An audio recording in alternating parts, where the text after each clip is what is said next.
The Green Man, or Charlie No Face, is an urban legend that originated in Pennsylvania.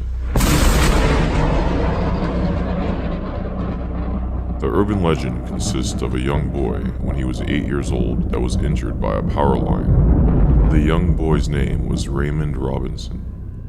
When he was 8 years old, Raymond was injured by a power line while he was climbing a telephone pole to reach a bird's nest on the Morado Bridge outside of Beaver Falls, Pennsylvania. The bridge had trolleys carrying both 1200 volt and 22,000 volt electrical wires, which caused the death of another boy less than a year before. Raymond survived the electrocution, against the expectations of his doctors, but he left in turn with a disfigurement that was quite severe. He lost his eyes, his nose, and his whole right arm. Raymond Robinson became a local legend in the Pittsburgh, Pennsylvania area, and his true story was obscured by urban legends. His legacy as an urban legend is known as the Green Man, or Charlie No Face, and just like the true story, as a boy, he climbed the telephone pole to look into a bird's nest and gets electrocuted. He falls to the ground and he loses his eyes, nose, mouth, one ear, and one arm. The story goes that when he grew up, he hid within an abandoned house, and his famous nickname, the Green Man, comes from the fact that his skin was green from the electrical shock. Robinson's story has been told so many times over different generations that his name and his true history have been overshadowed by the ghost stories that have sprung from it. Robinson was so disfigured that he couldn't go out into public without causing fear or panic, so he would take long walks at night, hoping to avoid people. And to this day, the Green Man, or Charlie No Face, remains an urban legend.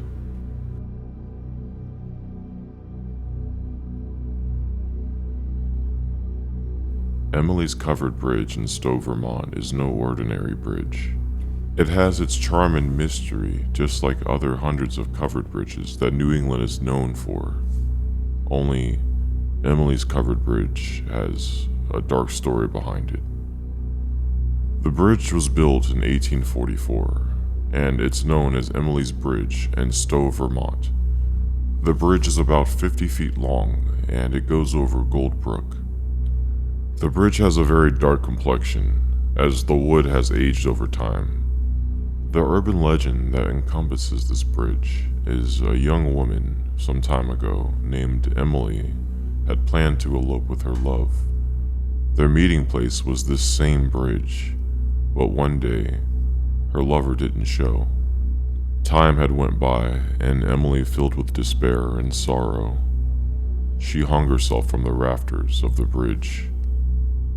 But the story doesn't end here. Emily wasn't finished with the bridge yet. Over time, there have been multiple reports of sightings and strange sounds in the area. Sightings including young Emily lurking around the bridge.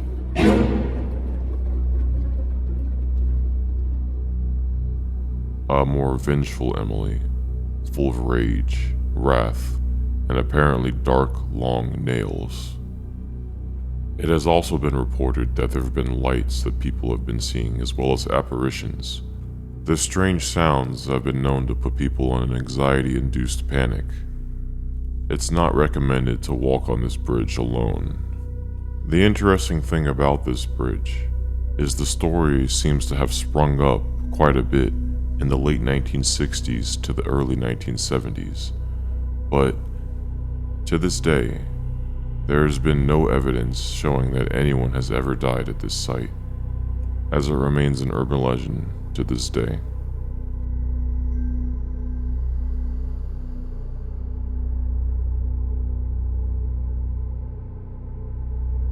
A farmer in Northfield, Vermont, went to investigate some rather strange noises coming from his backyard one night. He flicked on his outside light, and he peered out his kitchen window, expecting to see a small animal like a raccoon or a squirrel sifting through his garbage. Instead, he met a silhouette of a man-sized figure. lurking along the edges of the yellow light coming from the outdoor light. His body was covered in white hair, and his head had the facial features of a pig.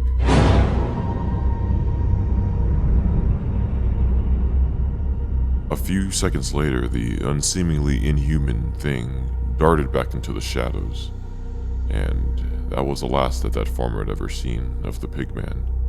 The following week, there was another sighting by a group of students. They were outside of their high school during a school dance, and they had reported of seeing the Pigman. The interaction was fairly brief. Both parties, the students and the creature, quickly left the scene. The story leading up to this is the night before Halloween, October 30th, 1951, a young boy named Sam Harris had set out with eggs in his hand for what he had called a picket night, a night of mischief as many people know. The next morning, when his parents had awoken and found him missing, they set off a huge search throughout the city, a search that lasted weeks and involved hundreds of locals over hundreds of square miles. Although Sam was never found, it's said that there had been a sighting of Sam, who some say became possessed by the devil himself that fateful night. Sam Harris is known to slaughter pigs and eat their insides, and then he would hollow the pig's head out and wear it over his head. He would do this while terrorizing the New England town locals. Sam supposedly still haunts the hills surrounding the Devil's Washbowl to this day, and the rumor has it that he lies with pigs, and he's known for bestiality, spawning half-man, half-pig offspring to continue his wrath through the area.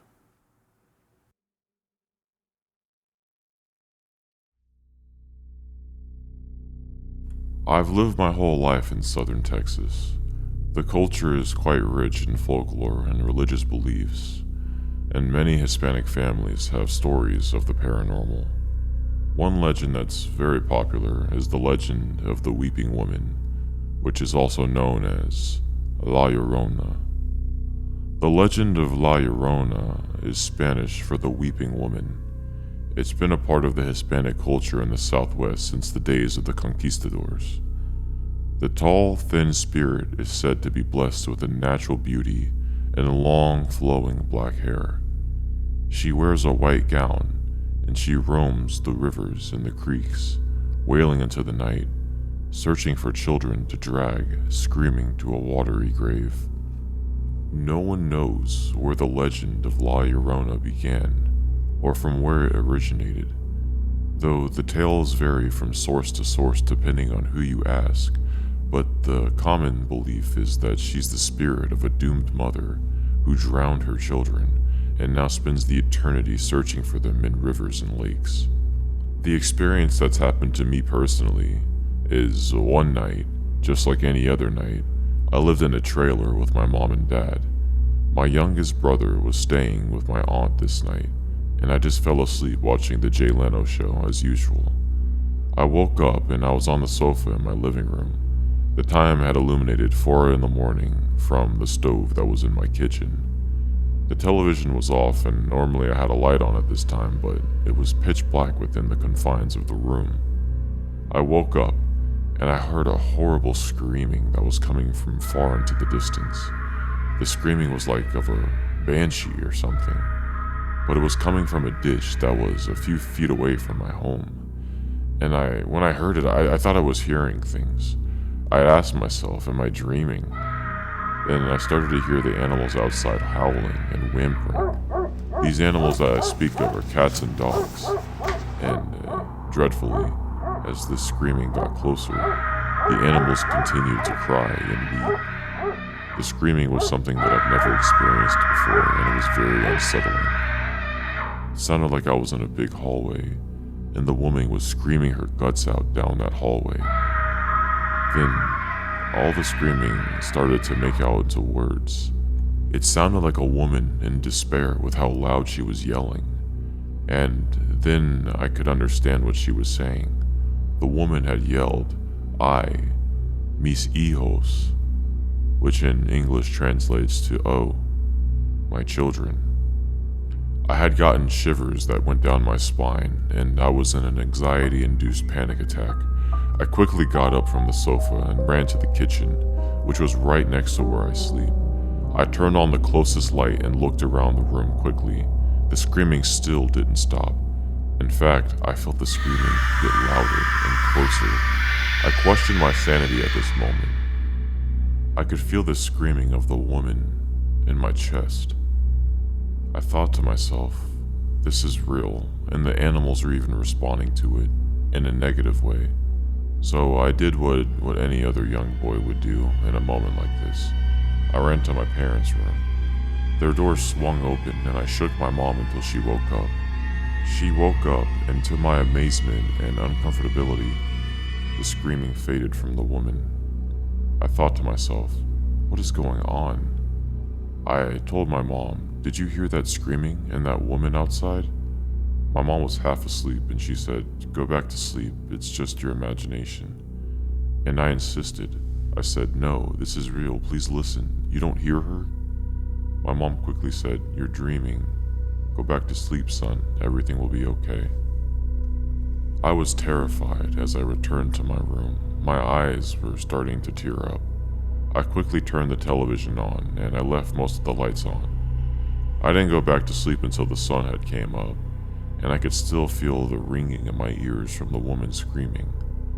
I felt like I was treated like a crazy person. I know what I heard, and a couple years later, the same thing happened to me again. But I'm much older now, and that's the only experiences that I've had with La Llorona. I hope to never come across her ever again, as it was terrorizing me. But I can see why to this day, it's still a very widely, openly accepted urban legend.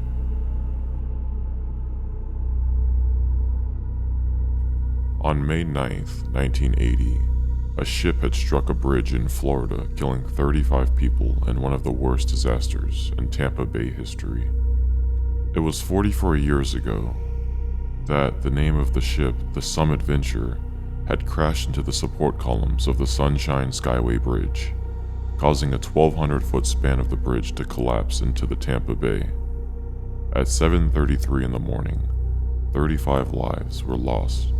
They died in the 6 cars, the 1 truck, and the Greyhound bus that fell 150 feet into the water below. The ship that had struck the bridge had already been dealing with fog when it was hit by 60-mile-per-hour winds and blinding rain. The radar was down.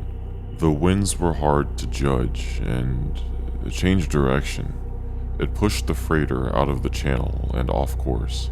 The vessel was riding very high on the waves. The moment right before the impact, the skies had cleared just enough for the captain to see the Sunshine Skyway Bridge before him. And despite last-second maneuvers, it was too late, and the ship had struck the bridge. The Sunshine Skyway Bridge had been rebuilt, and unfortunately after its rebuilding, there are still many lives that are being ended at this place. Records show that over 240 people have jumped to their deaths from the bridge, and it's known as one of the deadliest bridges in the entire country. There have been many eerie sightings on the Sunshine Skyway Bridge, and it's known as one of the most haunted spots within the Tampa area. Many unexpected drivers have had very unexplainable and strange encounters. There have been sightings of a woman standing in the middle of the road on the bridge, and others have even said that they've seen her image in the back seat of their cars through their rearview mirror. Either way, this woman's spirit seems to be unable to escape the Sunshine Skyway Bridge. Some caring citizens even stop their cars to help the woman, who seems to be standing in the middle of the road. As soon as these unexpected victims get out of their car to help the woman who's seemingly standing in the middle of the road, she suddenly vanishes into thin air.